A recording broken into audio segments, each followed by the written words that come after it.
আমাদের কাছে যে ধরনের লেবু থাকুক না কেন, লেবুগুলো যদি সঠিক আকার আকৃতি না পায় তাহলে কিন্তু আমাদের একদম মন বসে না। Hello friends, welcome to my channel.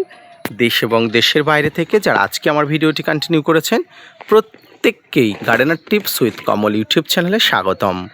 আজকের ভিডিওর আলোচনার বিষয়বস্তু হবে লেবু গাছে লেবু থাকাকালীন, সে পাতি লেবু হোক, ভাতে খাওয়া লেবু হোক, যে ধরনের লেবু হোক না কেন, সেই লেবুগুলো কিভাবে দ্রুত বড় করে তুলবেন। আসুন তাই নিয়ে থাকছে আজকের বিস্তারিত আলোচনা।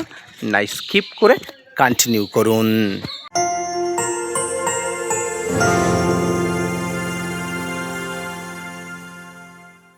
দর্শক বন্ধুরা, এই মুহূর্তে আমার ছাদ বাগানে যে পাতিলেবুগুলো দেখতে পাচ্ছেন, পাতিলেবুগুলো যথেষ্ট বড়।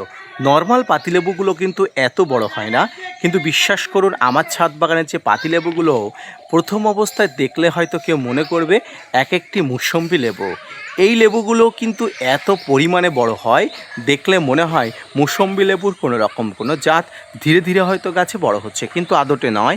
এটি আমার ছাদ বাগানের নিচে থাকা কোনো এক গাছ থেকে কলম করে তৈরি করা গাছ, এবং এক বছরের মধ্যে এই লেবু গাছে যে পরিমাণে লেবু হচ্ছে এবং যে সাইজের লেবু হচ্ছে, এক কথায় অবিশ্বাস্য। তো এই লেবুগুলো বড় করে তোলার পিছনে আপনাকে কি পরিচর্যা করতে হবে? প্রিয় দর্শক, যে কোনো ফলকে বড় করে তুলতে আপনার দরকার সঠিক বা উপযুক্ত পরিচর্যা। সঠিক বা উপযুক্ত পরিচর্যা আপনি যদি সঠিকভাবে করতে পারেন তাহলে লেবুগুলো কিন্তু বৃহৎ আকৃতির হবে। আমার ছাদ বাগানের এই একটি ছোট্ট গাছে অনেক পরিমাণ লেবু ধরেছে, যেটা প্রত্যেক ছাদ বাগানে চাই। এখন বিষয় হলো, লেবু যখন গাছে ধরছে, প্রথম অবস্থায় ধরে, তখন আপনার লেবু গাছে খাবার যেমন দিতে হয়, স্প্রে ফর্মে খাবার দিতে হয়, এর পাশাপাশি গাছের গোড়াতেও কিছু ভারী মিশ্র জৈব রাসায়নিক তরল খাবারও দিতে হয়। তো আসুন একটা একটা করে বলে দিই। প্রথমে আমি গাছের উপরে ফলের কথা বলি। লেবু গাছে যখন ফল আসে তখন একবার মাইক্রোনিউট্রিয়েন্ট, একবার বোরন এবং একবার ফাঙ্গিসাইড স্প্রে করতে হয়। সবেমাত্র যখন গুটি এসে যায় তখন একবার স্প্রে করতে হয়। গুটিগুলো মার্বেল আকৃতির হলে ওই স্প্রেটি আবার একবার রিপিট করতে হয়, এবং গুটিগুলো পরিণত হলে ওই খাবারটি আবার একবার স্প্রে করতে হয়। তবে এখানে আরও একটি পদার্থ মেশাতে হয়, সেটা হলো বোরন নামক মাইক্রোনিউট্রিয়েন্ট। পটাশ, বোরন, ফাঙ্গিসাইড এবং সঙ্গে কীটনাশক আপনাকে ব্যবহার করতে হবে। এর ফলে লেবু গাছের স্বাস্থ্য ভালো, বৃদ্ধি, ফলের আকার, গুণগত মান, ফল ঝরে পড়ার বিভিন্ন সমস্যা, সব সমস্যার কিন্তু সমাধান হয়ে যায়। এবার আসি লেবু গাছের বিভিন্ন রোগ বালাই ব্যাধি। গাছ যদি বিভিন্ন রোগগ্রস্ত থাকে তাহলে কোনো ফল কিন্তু বৃদ্ধি হবে না, অপরিণত অপরিপুষ্টভাবে কিন্তু পড়ে যাবে। তাই গাছকে সুস্থ রাখতে হবে। তার জন্য গাছের সর্ব অঙ্গে কিন্তু কীটনাশক ফাঙ্গিসাইডের ব্যবহার আছে কিনা খুঁটিয়ে খুঁটিয়ে দেখতে হবে।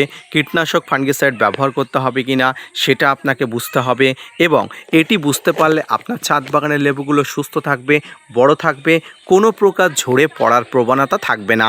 এবার আসি গাছের গোড়াতে খাবার দেওয়ার প্রসেস। গাছের গোড়াতে খাবার দিতে গেলে আপনাকে মিশ্র খাবার দিতে হবে বেশ তাৎপর্যপূর্ণভাবে। কী মিশ্র খাবার দেবেন? লেবু গাছের জন্য যে খাবারগুলো তাৎপর্যপূর্ণ, অর্থাৎ নিমখোল, শিংকুচি, হাড় গুঁড়ো, ভার্মিকম্পোস্ট, সর্ষের খোল, বাদাম খোল, এই প্রত্যেকটি খাবার কিন্তু আপনার ছাদ বাগানে লেবু গাছের জন্য দিতে হবে। লেবু ফল কিন্তু মিশ্র খাবার খেতে পছন্দ করে, তাই মিশ্র খাবার লেবু গাছের ফল আসার পরবর্তী সময় কিন্তু দিতে হবে।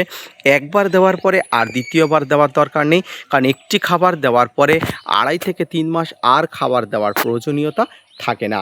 প্রিয় দর্শক, এই খাবারগুলোর মধ্যে অন্যতম হলো নিমখোল, শিংকুচি, হাড় গুঁড়ো, ভার্মিকম্পোস্ট, সর্ষের খোল, বাদাম খোল। এই খাবারগুলো কিন্তু লেবু গাছের সমস্ত শক্তি সম্পদ বাড়িয়ে তোলে, লেবু গাছের স্বাস্থ্য ভালো রাখে, লেবু গাছের ফলগুলো বৃদ্ধি হয়, তাৎপর্যপূর্ণভাবে বাড়ে, এবং লেবু গাছকে আরও ভালো করে রাখে। এরপরে আসি লেবু গাছের কিছু তরল খাবার। লেবু গাছের যে খাবারগুলো আপনি দেবেন, এর মধ্যে আরও একটি অন্যতম বা জনপ্রিয় খাবার হিসেবে গণ্য হয় তরল খাবার, আর এটি হলো সরিষার খোল পচানো জল, যেটাকে মাস্টার কেক নামে আমরা চিনি, যেটিকে গাছের সুপার ডুপার খাবার বলা হয়। এটি দিলে লেবু গাছের প্রত্যেকটি ইমিউনিটি পাওয়ার ঠিক থাকে, লেবু গাছের স্বাস্থ্য ভালো থাকে, লেবু গাছ প্রচুর পরিমাণ ফলন দেয়। দ্বিতীয়ত হচ্ছে লেবু গাছের ফলনগুলোর আকৃতি বা কোয়ালিটি থাকে, যেটি ভিডিওর শুরুতে আমি বলেছি যে আমার লেবু গাছের ফলগুলো এত বড় বড়, অনেকে দেখে মনে হয় মুসম্বি কোনো ফল হয়তো তার ছাদ বাগানে ফলে আছে।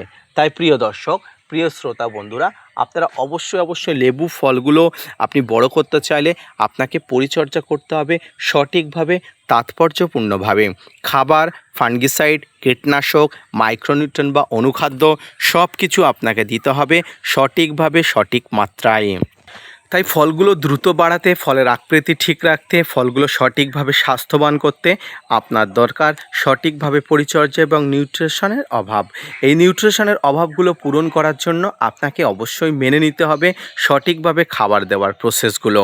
তাই আজকের ভিডিওটি দেখে যদি আপনার ছাদ বাগানে লেবু ফলগুলো বাড়ছে না, লেবু ফলগুলো বৃদ্ধি হচ্ছে না, সঠিক আকার আকৃতি হচ্ছে না বলে মনে হয়, অবশ্যই এই পরিচর্যা করুন। এবং সর্বোপরি ভিডিওর শেষে একটা কথা বলি, লেবু ফলগুলো বড় হয়ে যাবার পিছনে একটা জিনগত কারণও থাকে। যদি আপনি যে লেবু গাছটি নিয়ে এসছেন সেই গাছের মাতৃ গাছ যদি বড় বড় ফল দিত, তাহলে অনেক সময় লেবু ফলগুলো বড় বড় হয়। আবার অনেকের সময় দেখা যায় তাৎপর্যপূর্ণভাবে মিরাক্কেলভাবে কিন্তু ছোট গাছেও বড় ফুল হচ্ছে, বড় বড় ফল ধরছে। তেমনই একটা প্রসেস কিন্তু আমার ছাদ বাগানে দেখা দিয়েছে। তাই অবশ্যই পরিচর্যাই হলো সব কিছু। পরিচর্যার মাধ্যমে গাছের কোয়ালিটি চেঞ্জ করা যায়। আপনি অবশ্যই পরিচর্যা করুন এবং প্রচুর পরিমাণ কিন্তু গরমে আপনার ছাদ বাগানে এই ধরনের পাতিলেবু যদি ফলাতে পারেন, খুব ভালো ফলাফল পাবেন। ধন্যবাদ।